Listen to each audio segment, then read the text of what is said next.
Set against the bustling backdrop of South Korea, a young woman, seemingly living the life of a true recluse, was abruptly jolted from her slumber by the insistent blaring honk of a car from downstairs.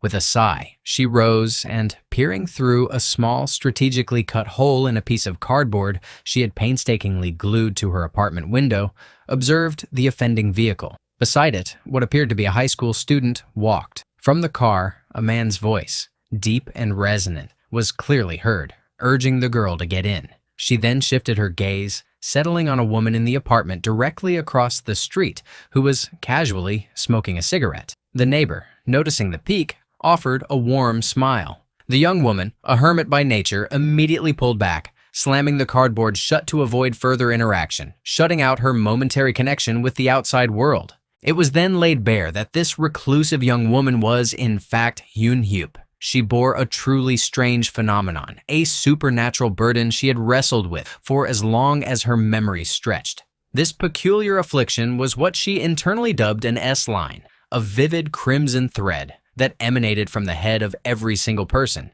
stretching out and visually connecting to anyone they had ever been intimate with. Most individuals she knew sported more than a single red line sprouting from their head, and Yoon Hyup, with her uncanny ability, could see each and every one of them as clear as day. This extraordinary power, however, was far from a blessing. It was a heavy cross to bear, one not without its own crushing consequences.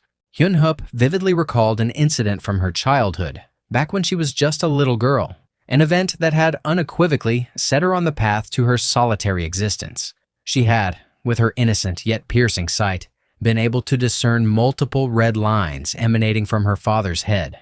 While one line was undeniably tethered to her mother, others, horrifyingly, stretched out to different individuals. One, in particular, connected straight to her aunt, a damning scarlet proof that her father had been brazenly cheating. An innocent drawing she made, a child's simple rendition of what she saw, led to her mother's devastating discovery. The revelation, raw and painful, caused her mother to completely snap, tragically culminating in her stabbing her husband to death. Believing, with the crushing weight of a child's guilt, that this horrific incident was entirely her fault, Yoon Hyup painfully realized that her unique power was far more of a curse than any kind of blessing. It was the one thing she wished, with every fiber of her being, she could be rid of. She had, in one desperate way or another, made multiple attempts to end her own life, yet every single time, as if fate itself, or perhaps the universe, stubbornly refused to let her die and shed this burdensome power, she inexplicably found herself surviving. This relentless cycle of survival, coupled with the tragic past, ultimately forged in her a new grim ambition to find out the ultimate reason these enigmatic red lines existed, to track down the one who created them, to discover if there was another person in the world who shared her agonizing knowledge, and most importantly, how to break free from this curse. Later that day, the neighbor from across the street, a woman named Hee Won, cheerfully rang Yoon Hyup's doorbell, clearly wanting to extend a neighborly greeting. Having just moved in, Yoon Hyup, ever the embodiment of reclusion, steadfastly refused to open the door, or even offer a polite greeting in return. The woman, however, was not so easily deterred. She amiably introduced herself as the new neighbor, and as a gesture of goodwill had brought Yoon Hyup some fresh fruit as a present. After a small, utterly one-sided conversation, Hee Won gently left the fruit in front of the door and, with a kind smile, returned to her own apartment. Only then, once the coast was truly clear, did Yoon Hyup cautiously open the door, retrieve the plastic bag, and tentatively eat the fruit. Somewhere else, at a police department office, a man had just clocked in. This was the same individual who had been driving the car that had honked so insistently earlier that morning, the very sound that had roused Yoon Hyup from her sleep. This man was Ji-wook. As soon as he entered the office, he was greeted by his colleagues, a mix of weary smiles and grim professionalism. He confided in one of them, expressing concern about his niece, the very high school student he'd been trying to pick up earlier, a girl named Seon-ae. Ji-wook, being a rather dashing and charming man, was undeniably a bit of a player in his personal life. He possessed an effortless charisma that seemed to draw women into his orbit, even managing to flirt playfully with a female colleague who was about to get married herself. Meanwhile, at the same time, in the city at a local high school, a sinister scene was unfolding on the rooftop. A small group of bullies was cornering and tormenting a quiet, vulnerable girl. Then, the leader of the group, a menacing girl named Hai Young, swaggered in with a mop in hand, eagerly joining in the cruel sport of tormenting the girl. The bullied girl turned out to be Ji-wook's niece, Seon-A. Hai Young had been shaking Seon-A down for some money, and in a truly chilling moment, she threatened to throw Seon-A right off the rooftop if she dared to refuse. Seon-A, fully aware that her life hung precariously in the balance, found herself utterly powerless and had no choice but to comply with the bully's demands. Later that day, Ji-wook and his colleague, Dong-sik, found themselves knee-deep investigating a grim crime scene. The victim, a woman, had been killed in her own house, a brutal end to her life. Ji-wook, with his keen eye for detail, couldn't help but notice that despite the general disarray throughout the house, the bedroom was strangely, meticulously tidy, almost as if someone had gone to great lengths to clean it up. As he methodically checked around the premises, his gaze landed on a food box from a nearby restaurant, one that wasn't particularly well known. A hunch hit him. He believed that this unassuming restaurant might just hold the key, a breadcrumb trail that could lead him straight to the perpetrator of the murder. Shortly thereafter, another detective arrived on the scene, delivering a fresh piece of intelligence to Ji-wook. A witness had come forward, claiming to have seen a man wearing a helmet entering the victim's room the night before her lifeless body was discovered. The man appeared to be a delivery guy, and Ji-wook, putting two and two together, felt a strong conviction that this individual might have a crucial connection to the case. Further investigation, as the pieces slowly started to fit, revealed that the victim had a boyfriend whom she had just recently broken up with. Sensing a potential lead, Ji-wook immediately tasked Dong-sik with digging into that angle, telling him to investigate the ex-boyfriend. That evening, a sense of unease settled over Hyun-hyup as she cautiously opened her door just a crack to retrieve some delivered packages. There, nestled among them, she noticed a plastic bag filled with fresh apples, a thoughtful gift from Hee-won. She took the bag inside and, as she munched on an apple, she found herself idly watching the news. Suddenly, her attention was piqued. The broadcast was, coincidentally, about the very murder that Ji-wook was currently investigating. And there, frozen in the background of the news footage, she saw him. A helmeted guy, clearly trying to stay out of sight behind a wall, seemingly eavesdropping on the scene. That very moment, a chilling realization washed over her. The man had only one single S-line on his head, a stark anomaly in a world full of tangled connections, and this immediately sparked a deep suspicion within her. Soon after, as if drawn by an invisible thread, the same helmeted man showed up near Hyun-hyup's apartment building, and she spotted him straight away. A prickle of danger went down her spine. Hyun-hyup rushed to grab her phone, intending to call the police, but it had run out of juice. She quickly plugged it in to charge, her eyes still glued to the man. She watched as the helmeted man entered the apartment building across the street and then, to her utter surprise, stepped into Hee-won's apartment. Fortunately, her phone buzzed to life with just enough battery, and she quickly dialed the police. As she spoke, still monitoring the mysterious helmeted man from her window, she saw that Hee-won was clearly not in danger. The man was her partner, her boyfriend. A cold wave of realization hit Hyun-hyup. She might have just accused the wrong person, made a huge mistake. Realizing her error, she decided to hang up the call, but one nagging question still bounced around in her mind, like a ping-pong ball. Why did the man only have that S-line connected to Hee-won after they met, as if it was their very first time interacting? This unsettling incident, so close to home, only served to trigger her past trauma, stirring up old, painful memories. The next day, still reeling from the brutal beating she'd endured at the hands of Hai Young and her relentless gang, Seon-A made the conscious decision to skip school altogether. Hai Young, however, being the quintessential bully, immediately jumped to conclusions, thinking that Seon-A was deliberately avoiding school because she hadn't coughed up the promised money. So, with a cruel smirk, Hai Young went straight for Seon-A's locker, prying it open with malicious intent, hoping to find some hidden cash or something to hold over her head. Inside, to her surprise, she found a simple paper bag containing a Bayong Cheolet and, tucked innocently within, a love letter. On the other hand, Ji-wook returned home that day, only to find Seon-A's absence from school quite perplexing. She asked him for some money, And it was then, in that moment, that he finally noticed the telltale bruises marring her face and all over her body. A red flag immediately went up. Smelling a rat, he pressed her, asking what in the world had happened. But Seon-A stubbornly refused to spill the beans, opting instead to lock herself away in her room, keeping her painful secret bottled up. Soon after, as Ji-wook took a drag from his cigarette, his phone buzzed. It was Dong-sik, his colleague, on the line, delivering some interesting news. Someone had called the police regarding the helmeted man. Dong-sik highlighted a crucial detail. The fact that the perpetrator might be the helmeted man hadn't yet been leaked to the public, meaning the caller seemed to know something and had some insider info.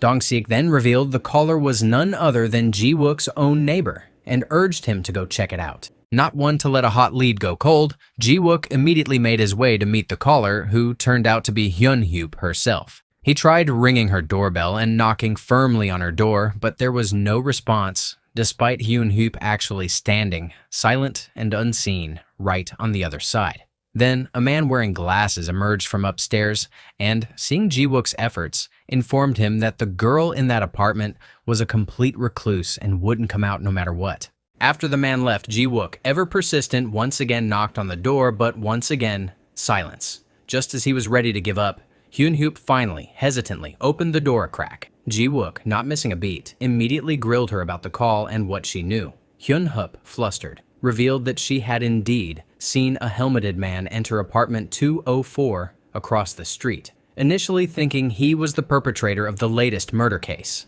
But, she quickly added, she realized she had made a wrong accusation because the man was just the woman's boyfriend. When Ji-wook, sensing something was amiss, asked her why she was home alone despite being a student, Hyun-hyup, flustered, quickly closed the door, cutting off the conversation. Later that evening, the same helmeted man was spotted once more, a looming presence in the twilight. But this time, he didn't head into the apartment building across the street. Instead, he made his way into the very building Hyun-hyup called home. Hyun-hyup, having noticed the man's approach, cautiously peeked through the hole in her door. Their eyes met for a fleeting moment, and the man seemed to notice her, a silent acknowledgement passing between them. Meanwhile, in another bustling part of the city, Seon-A sat alone, a picture of quiet apprehension, seemingly waiting for someone. Her phone buzzed, and a message from Ha-young popped up, a harsh reminder demanding she come to school tomorrow with the money she owed her. As Seon-A tucked her phone away, her gaze snagged on an old lady who had just emerged from a bank across the street,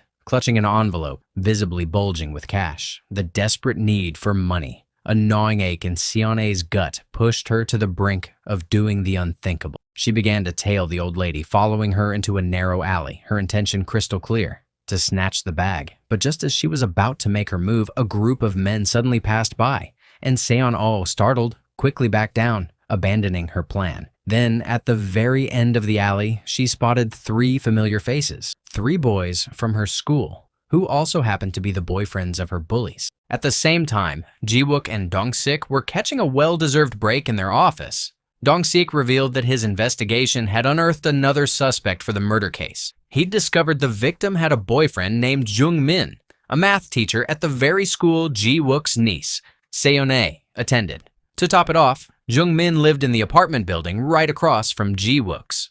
Dong-sik concluded that the man's connection to the murder case seemed to be a sheer bizarre coincidence. When Dong-sik showed Ji-wook a photo of the man they were discussing, Ji-wook's eyes widened in recognition.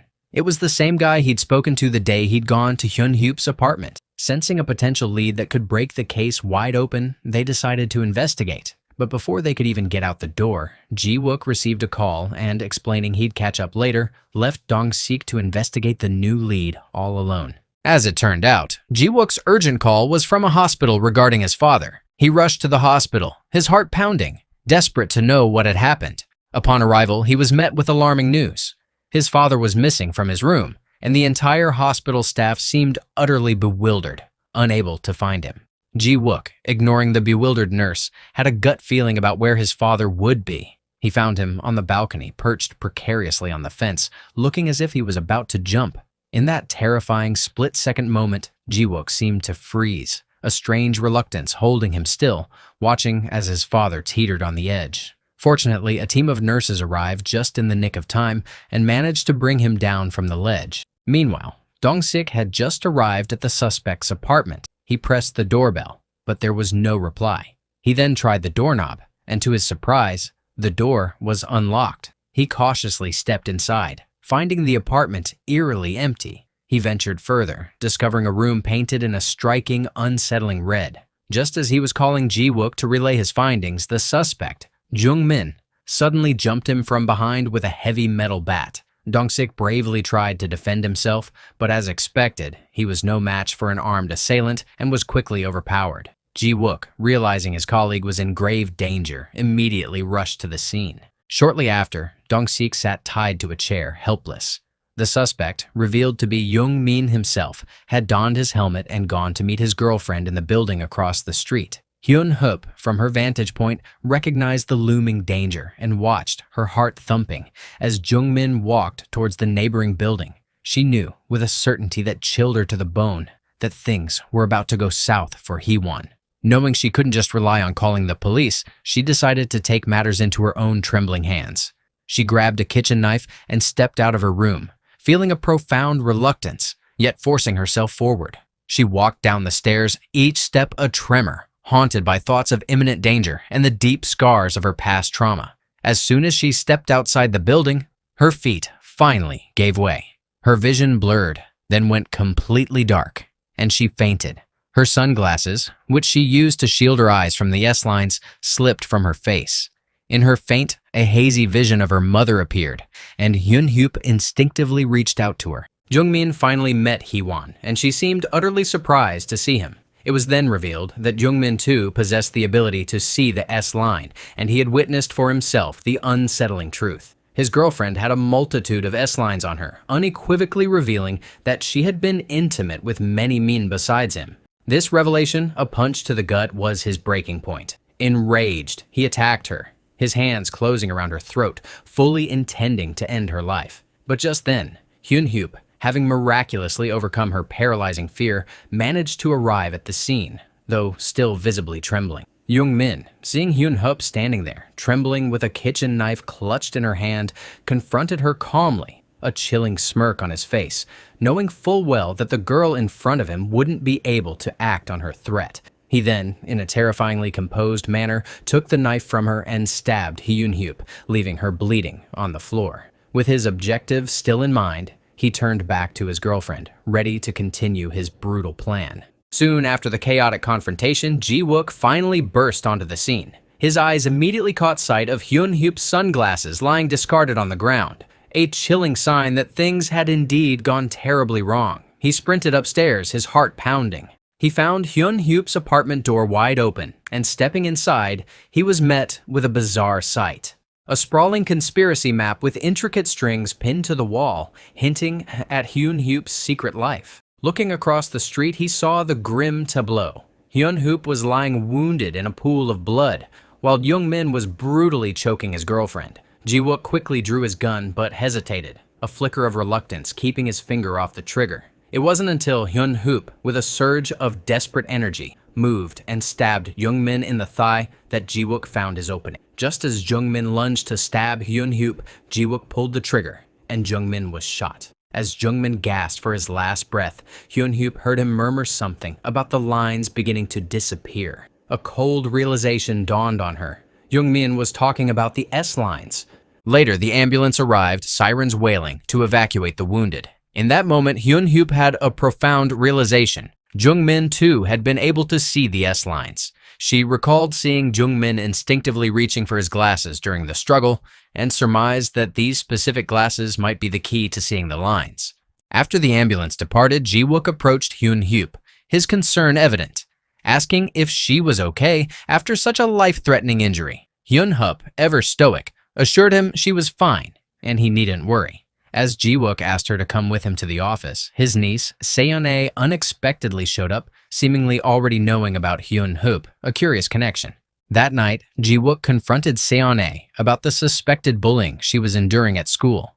Seon-ae, clearly not wanting to deal with her uncle's intrusion, sharply told him to mind his own business and not meddle in hers. She declared she only needed his money, not his attention. Then, just before Ji-wook left, Seon-ae dropped a bombshell. She knew Hyun-hup. They had been classmates back in middle school. At dawn, Hyun-hyuk, perched contemplatively on a rooftop, received a mysterious message from an unknown number. The sender claimed to know about the S-lines and instructed her to come to school. That day at school, after Hae-young had already found the humiliating love letter in Seon-a's locker, Seon-a discovered the empty paper bag sitting on her desk. The bullies, with cruel precision, had meticulously set the stage to embarrass her in front of the entire class. Unable to contain her surging anger any longer, Seon-a finally snapped and fought back, lunging to snatch the love letter from Hae-young's grasp. This ignited a furious fight between them, which was eventually broken up by their quick-acting homeroom teacher, Gyu-jin. Gyu-jin took Seon-a to her office and sternly inquired why she had started the altercation. Seon-a, defiant and tight-lipped, refused to say anything and simply decided to call it a day, leaving school. Then, just before she headed home, she checked her locker and, to her surprise, found a pair of glasses tucked inside. On the other hand, Ji-wook was confronted by an annoyed Dong-sik, who clearly hadn't appreciated being left alone to investigate, leading to his beating by the suspect. Dong-sik grilled Ji-wook about his actions, and Ji-wook explained he was compiling a report on the latest case. Dong-sik confirmed that the perpetrator, Jung-min, had died, and insisted there was no need for further investigation. Ji-wook, however, voiced his lingering suspicion regarding Jung-min's true motive for the murder. Dong-sik countered that Jung-min had a history of dating violence, which had led to him being fired from his previous teaching job. This information, however, only deepened Ji-wook's unease. His nagging question was simply, why did Jung-min choose to initiate the murder a year after being fired? Moreover, Jung-min had often been heard talking about salvation, a strange detail given he wasn't known to be religious, further adding to Ji-wook's suspicion.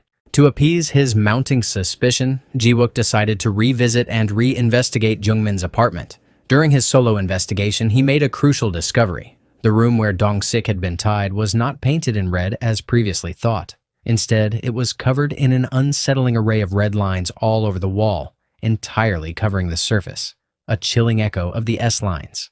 At home, Seon-a, overcome with curiosity, used the glasses she had found. Instantly, a shimmering strand of red line popped out from above her own head. Soon after, Ji-wook arrived home, and Seon-a, now wearing the glasses, saw a shocking sight. A multitude of red lines emanate from his head. Stunned and horrified, she immediately ran outside, and the revelation hit her like a tidal wave. In that moment, she finally, unequivocally, realized what the lines truly were. A line connecting two people who had once had sexual intercourse. At school, armed with her new vision, Seon-a made another startling observation. Her homeroom teacher, Gyu-jin, had no S-line on her head, a profoundly strange anomaly for a woman of her age, suggesting a complete lack of sexual experience. Then she uncovered an even more shocking finding. Her bully, Hae-young, had an affair with their literature teacher, Mr. Sung-jin. That day, following the enigmatic message from the unknown number, Hyun-hyuk made her way to the school in question. This led her to become Seon-a's classmate and, by extension, Hae-young's as well, setting the stage for their paths to intertwine. That same morning, Ji-wook still had Jung-min occupying his thoughts. He was poring over a school brochure that had Jung-min's face printed on it. He noticed a critical detail. Jung-min wasn't wearing any glasses in the photo. This seemingly minor observation ignited a crucial question in his mind about Jung-min's ability to see the S-lines. He then rushed to the evidence storage to find Jung-min's glasses, but to his surprise, they were missing. Further investigation led Ji-wook to Seon-a's school. As he entered the teacher's room, Seon-a's homeroom teacher, Gyu-jin, noticed him and, ever the concerned educator, invited him to talk about Seon-a, revealing that Seon-a was, in fact, having a difficult time at school. Ji-wook, however, didn't fully absorb this information. His mind was still singularly focused on the enigma of Jung-min. He finally asked directly about Jung-min, and Gyu-jin confirmed she knew him, but she was entirely unaware of his recent heinous crime. Ji-wook then pressed, asking if Jung-min used to wear glasses, and Gyu-jin, after a moment of thought, definitively stated she had never known Jung-min to wear any. At the very same time, oblivious to Ji-wook and Gyu-jin's conversation, Hee-young and her gang once again cornered Seon-a, ready for another round of torment. Hee-young immediately demanded the money she was owed, but Seon-a, still empty-handed, had nothing to give. This time, however, a spark of defiance had ignited within Seon-a. She had remarkably regained the courage to defend herself. She quickly grabbed Ha-young's hand that was poised to slap her, and with newfound resolve told the bully that she wasn't afraid of her. This unexpected defiance only fueled Ha-young's already simmering anger. Seon-ae was slapped with such force that she reeled and fell to the floor. Then, in a moment of palpable tension, Hyun-heep dramatically appeared, stepping forward to stand up for Seon-ae. Without hesitation, she grabbed Ha-young by her collar and with surprising strength dragged her to the very edge of the rooftop. Hyun-heep seemed to intend to bring the bully down with her, threatening to jump, causing Ha-young to visibly tremble in abject fear. Hyun-heep, now holding the undeniable higher ground, delivered a chilling warning never to mess with her or Seon-ae again. Ha-young, clearly understanding that her life was hanging by a thread, just a wrong word away from ending, knew she had no choice but to comply. Surprisingly, despite being rescued, Seon-oh wasn't entirely fond of Hyun-heep's dramatic intervention, but she was nonetheless still deeply thankful for her help.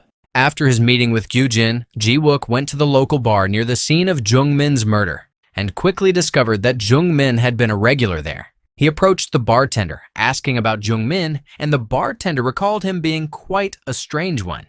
At first, Jung-min was just a quiet guy, drinking alone, then leaving the bar without anyone by his side. But then, one day, he arrived wearing glasses and began a bizarre ritual of counting numbers in the air. That peculiar behavior once led to an enraged patron, who, unable to tolerate the strangeness, violently punched him in the face. That evening, Seon-ae had just returned home when she spotted Hee-young from afar. Driven by a surge of defiance, she decided to follow her. What she then witnessed sent a jolt of satisfaction through her.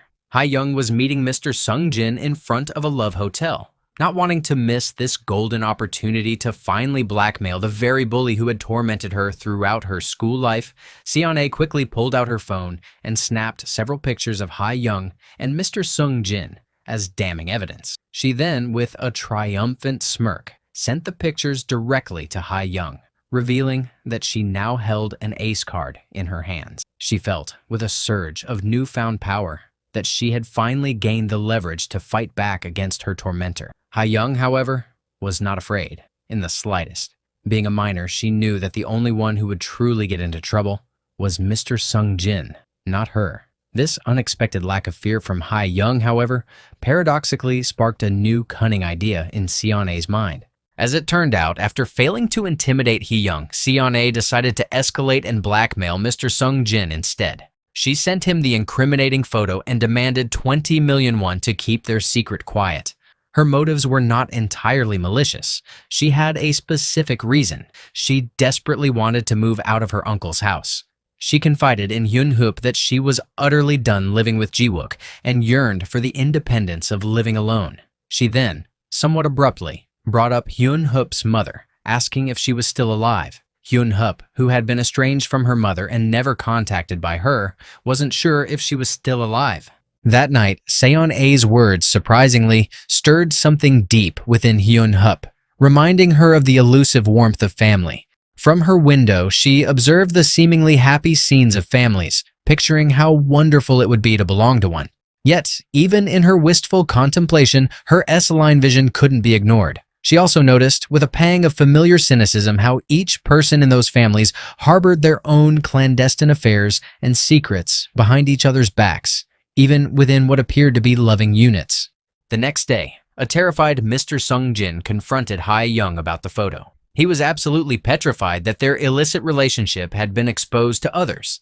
He even hysterically accused Ha-young of having told her friends about their secret. Ha-young, however, didn't lose her composure. With an air of calm defiance, she retorted that she too was a victim, and she would certainly not deliberately reveal their illicit relationship to others. One thing she knew for sure was that this was Seon-ae's doing.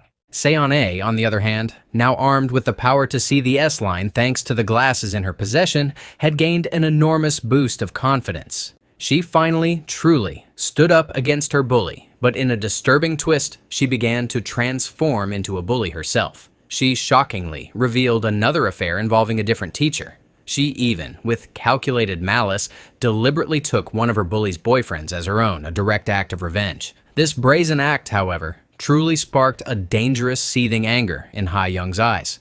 This all-false demeanor led Hyun-hyup to directly confront Seon-ae, revealing that she too possessed the power to see the S-lines. Seon-ae, utterly shocked that someone else shared her uncanny ability, didn't immediately believe it, but Hyun-hyup proved she wasn't bluffing. She knew intimate details, like Ha-young's affair with Mr. Sung-jin, the illicit relationship of another teacher, and she could even visibly discern the single S-line shimmering above Seon-ae's own head. This overwhelming evidence was more than enough to prove her words. Hyun-hyup, assuming Seon-ae was able to see the lines by wearing the special glasses, watched as Seon-ae finally revealed the truth, confirming Hyun-hyup's suspicion. Hyun-hyup, having lived with the curse of the S-lines for years, tried to warn her friend about the dangers of such power. But Seon-ae, now completely consumed by this newfound ability, defiantly declared that this was exactly what she wanted.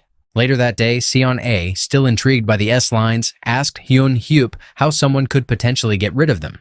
Hyun-hyup, speaking from her own painful past, gravely explained that an S-line would only disappear from someone's head when they died. When that happened, the person connected to them would also lose that specific S-line. Meanwhile, Mr. Sung-jin sat alone in his car, a chilling smile slowly spreading across his face as he stared at a picture of him and Ha-young on his phone, seemingly hatching an evil plan. At the same time, Seon-ae was enjoying an intimate moment with a boy from her school when suddenly her phone buzzed with a message from Mr. Sung-jin, telling her he already had the money and asking her to meet him on the school rooftop. After that, Seon-ae went to a photo booth with the boy, oblivious to the fact that someone in a hoodie was stealthily following them from behind. As they entered the photo booth, the mysterious stalker, who was none other than Ha-young, watched intently as Seon-ae dropped her bag. Ha-young then slipped inside and snatched it. It was then revealed that Ha-young had overheard Seon-ae's conversation with Hyun-hyup in the school toilet earlier, and now knew that Seon-ae possessed the power to see the S-lines by using a pair of glasses. This knowledge compelled her to brazenly steal the glasses from Seon-ae's hand when Seon-ae wasn't looking. However, Ha-young's triumph was short-lived because, as she walked through the city, witnessing the overwhelming S-lines all over people's heads, someone abruptly grabbed her from behind. After leaving the photo booth, Seon-ae finally realized with a jolt that she had lost her glasses, and immediately and incorrectly suspected that it was Hyun-hyup who had taken them. Hyun-hyup, however, was clearly not the culprit. Seon-ae then revealed to Hyun-hyup that she was going to the school that night, a confession that immediately made Hyun-hyup suspect something terrible was about to happen. After this alarming call, Hyun-hyup didn't hesitate for a second to go after Seon-ae, desperately hoping nothing bad would befall her friend. Seon-ae, on the other hand, had already reached the rooftop and confronted Mr. Sung-jin, who had been patiently waiting for her there. Mr. Sung-jin, visibly desperate, begged her to drop the case and promised to do anything for her if she agreed to delete the incriminating photo. But Seon-ae, consumed by her own rage, flatly refused. She was utterly sick of the teachers who constantly looked the other way, letting Ha-young and her gang mercilessly bully her, simply because they were afraid that Ha-young's boyfriend's father, who was an extremely important figure for the school, would take matters into his own powerful hands. Then, shortly after, Mr. Sung-jin received a devastating message from his wife, revealing that she too had received the photo. This was the final breaking point for him. Enraged, he spun back to Seon-ae, hysterically accusing her of having sent the photo to his wife. He furiously pushed Seon-ae to the very edge of the wall, and, just as Hyun-hyup arrived at the school, frantically looking around to find Seon-ae, she witnessed the horrifying sight of Seon-ae falling from the rooftop, landing right in front of her eyes. The S-line on Seon-ae's head, however, was still visibly present, a chilling sign that she was miraculously still alive. Seon-ae was immediately rushed to the hospital to receive urgent treatment to save her life. Not long after that, while Seon-ae was undergoing a critical surgery, Ji-wook showed up and asked Hyun-hyup, who was waiting anxiously in front of the operating room, what had happened. Hyun-hyup simply stated that she found Seon-ae falling from the rooftop as soon as she arrived at school, explaining that Seon-ae had told her she was going to school that night, and Hyun-hyup was there to meet her. One thing Hyun-hyup was absolutely sure of was that Seon-ae's fall was not a suicide. As soon as the news about Seon-ae's incident hit the school grounds, it descended into complete chaos. The teachers and staff were thrown into a frantic mess. especially knowing the news would surely tarnish their school's good name beyond repair. The Dean of Studies conveyed his profound disappointment in a firm, unyielding demeanor, and it immediately hit a nerve with the other teachers. What initially seemed to be an evaluation quickly devolved into heated arguments in no time. Amidst that commotion, a school staff member wearing glasses accidentally dropped her belongings, and the kind music teacher stepped in to help her tidy up her things. While the shocking news of Seon-ae's fall continued to rock the entire school, the school's English teacher, Mr. Kim, found himself grappling with a personal crisis. His upcoming wedding had been abruptly called off due to an undisclosed problem. This led him to decide on a drastic change. He was moving to Canada to start afresh. Before his departure, he decided to stay at his sister's place. During their conversation, he inquired about his brother-in-law Byung Cheol, but his sister simply explained that Byung Cheol was out for work and typically very busy, making it unlikely they'd have a chance to meet. Meanwhile, Hyun Hyup was utterly shocked and devastated by what had happened to Seon-ae, not only because Seon-ae was her friend, but also because she had witnessed the horrifying fall firsthand. Firm in her conviction that Seon-ae's fall was not a suicide attempt, Hyun Hyup headed to the rooftop to search for clues. There, she encountered Kyung Jin, a student from another class. She firmly believed Seon-ae's fall was not self-inflicted, and she strongly suspected Ha-young had something to do with it, especially since Ha-young had been conspicuously absent from school since the incident. As they walked down a school corridor, they passed Jun Seon, a student from Hyun Hyup's class, wearing glasses. Still determined to find Seon-ae's missing glasses, Hyun Hyup stopped him, quickly grabbed the glasses he was wearing, and put them on, hoping to confirm if they were the ones she was looking for. In the teacher's office, Mr. Kim was tidying up his desk when he discovered a pair of glasses, the very same type Seon-ae had been using. He asked Gyujin, who was sitting behind him, if they were hers. Gyujin looked at them intensely and confirmed they weren't, instead remarking that they must be Mr. Kim's and that they suited him well. Flattered by the comment, Mr. Kim decided to put them on. The moment the glasses settled on his face, he froze in sheer shock, suddenly witnessing the impossible. There were red S lines emanating from people's heads. Shortly after, Ji-wook appeared, and Mr. Kim saw him covered in hundreds of these red lines. Overwhelmed, a truly stunned Mr. Kim immediately yanked the glasses off. Ji-wook's visit was to uncover the truth behind his niece's fall. Gyujin offered her condolences, assuming it was a suicide attempt, and blaming herself for not being more attentive to her students. Ji-wook, however, firmly emphasized that it was not yet confirmed as a suicide attempt. He then inquired about the student who had been bullying Seon-ae. Gyujin informed him that Hee-young hadn't been showing up to school since the incident. Upon hearing this, Ji-wook asked about another student, a male he recognized from a photo he'd found in Seon-ae's handbag. Gyujin then arranged a meeting with the student. Ji-wook went straight to the male student and directly asked about his relationship with Seon-ae. The student confessed he had nothing serious to do with Seon-ae. He admitted he knew she liked him and he had simply played along, finding her sudden transformation from bullied outcast to school star quite interesting. Furthermore, the student recalled that during his last date with Seon-ae, he'd noticed she seemed anxious and was missing something, though he didn't know what it was. Upon returning to the office, Ji-wook decided to review the CCTV footage near the photo booth. There, he clearly saw Ha-young taking Seon-ae's handbag. He then checked another CCTV feed and found Ha-young, now unmistakably wearing a pair of glasses that Ji-wook recognized Seon-ae had been wearing for a while. After following her movements, he saw her vanish into a dark alley, the trail going cold. Meanwhile, Mr. Kim was having dinner with his sister and her husband, Byung Cheol. This time, armed with his new vision of the S-lines and finally understanding their meaning, he saw the red lines connecting his sister's husband to others, instantly realizing that Byung Cheol had been cheating on his sister. After an attempt to break the awkward silence, Byung Cheol abruptly brought up Mr. Kim's canceled wedding. Despite his wife's futile attempts to stop him, Byung Cheol pressed on. Mr. Kim, trying not to be impolite despite the sensitive topic, answered, revealing he had discovered his girlfriend's affair before their marriage. This revelation shocked them both, especially the sister. After dinner, Mr. Kim and Byung Cheol went outside. They took the elevator, and when they passed the 4th floor, Mr. Kim, now able to see the S-lines, saw the red line on Byung Cheol's head connected to someone on that floor. He, however, kept his mouth shut, choosing to observe. They then sat together outside the building to enjoy a cigarette.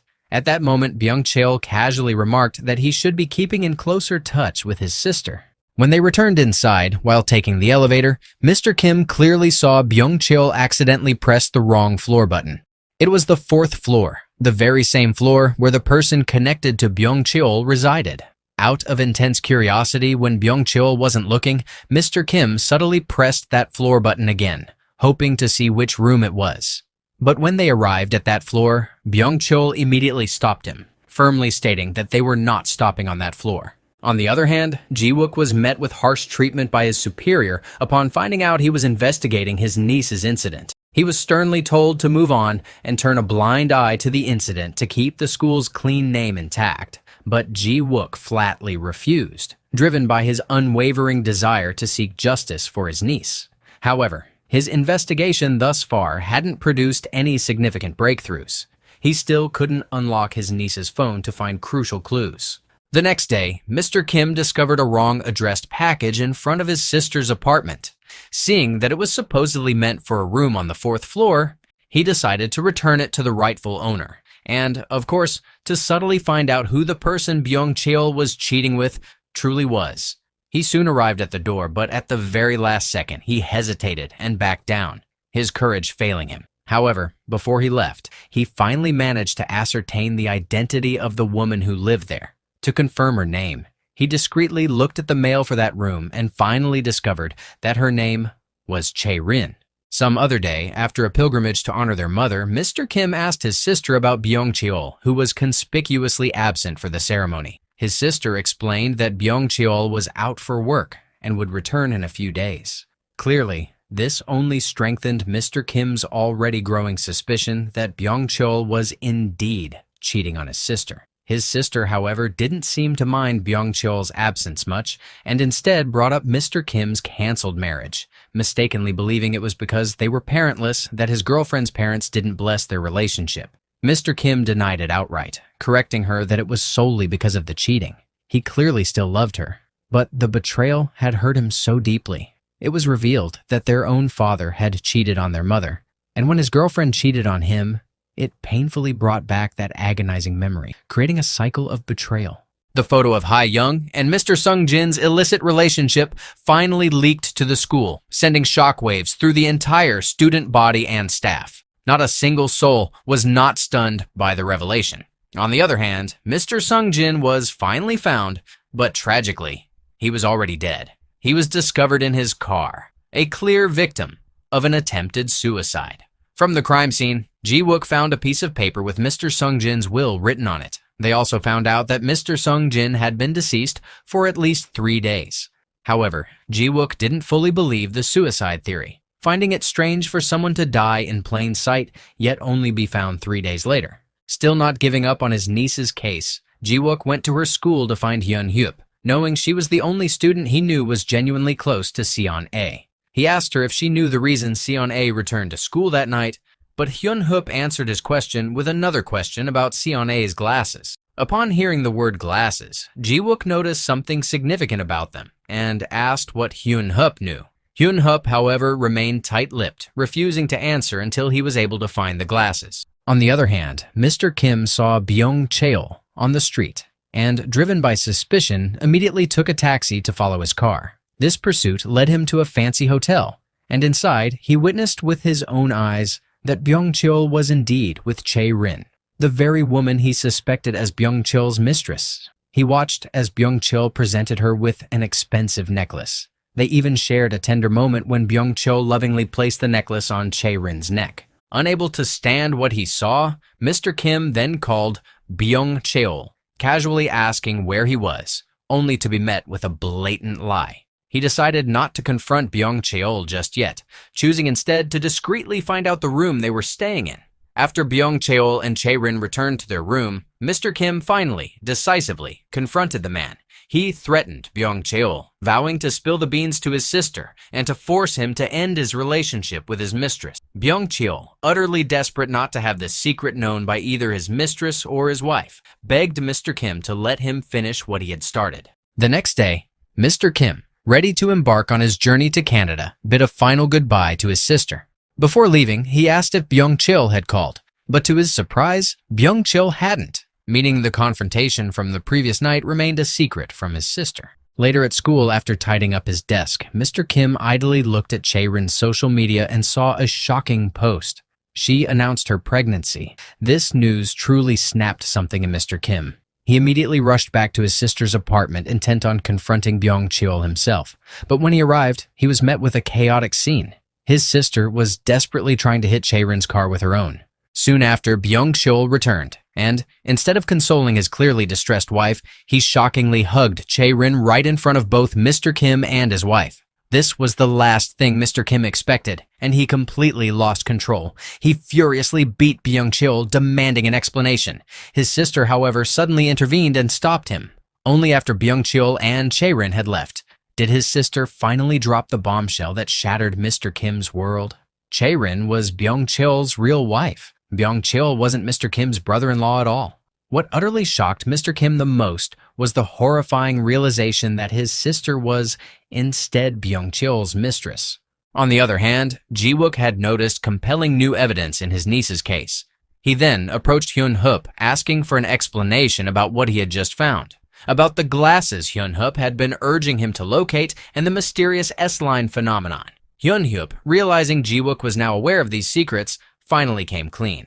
She explained that the S-line, the red line visible on people's heads after using the glasses, represented a connection between individuals who had previously had sexual intercourse.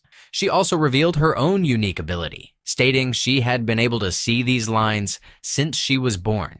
Ji-wook clearly couldn't fully believe such a fantastical claim. But given the unsettling fact that numerous strange cases with similar oddities had been popping up everywhere, he couldn't simply turn a blind eye to her testimony. The next day at school, Mei-sung, a school staff member who wore glasses, was called in by the dean after making the same mistake in her report. She was sternly told to redo her work. Shockingly, as she sat with the dean, Mei-sung was also able to see the S-lines, just like Hyun-hup, and she observed that the dean didn't have any lines on her head. She then returned to her desk and began to manically play with a stapler, a subtle sign that she seemed to understand the unsettling meaning of the lines she was now seeing. Later, during lunch, Mei-sung was asked by another staff member about her personal dreams, and she proudly declared that she wanted to be an actress and had even once been scouted by a talent seeker. The dean, who was also seated at the table, expressed amazement at this revelation. Soon after, the music teacher, Mr. Park, passed by their table, and Mei-sung's attention immediately shifted entirely to him.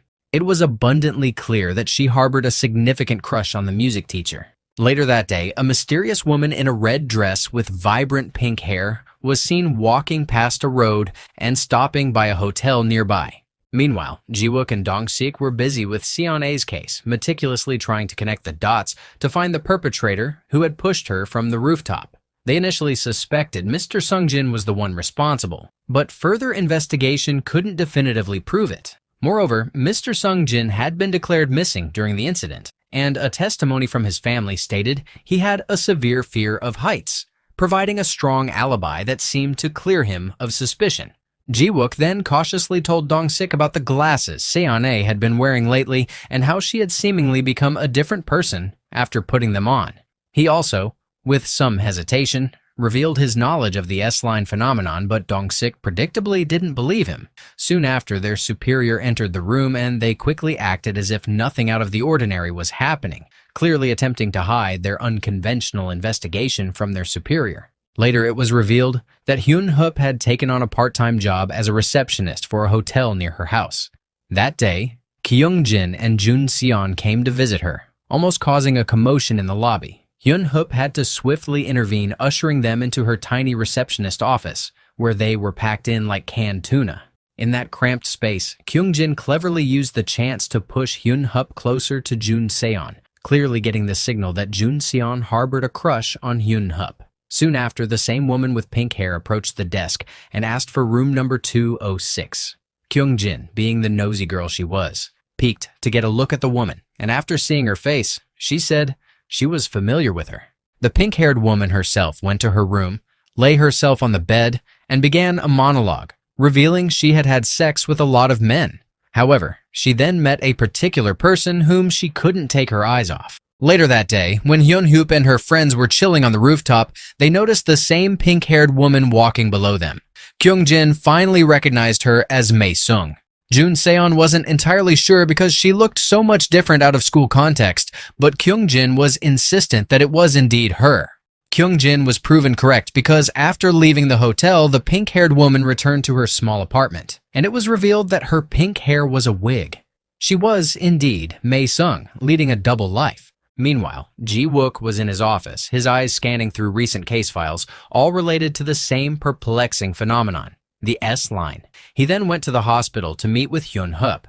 He specifically asked if there was any S-line visible on Seon-A's head, and, if so, to whom it was connected. Hyun-Hoop confirmed she could see a single strand of S-line on Seon-A, but she didn't know where it led. Ji-wook inquired if it was connected to the boy Seon-A had been seeing lately, and Hyun-Hoop confirmed it wasn't. Later that night, Hyun-Hoop was watching the news when she witnessed another murder case where the perpetrator was wearing a pair of glasses.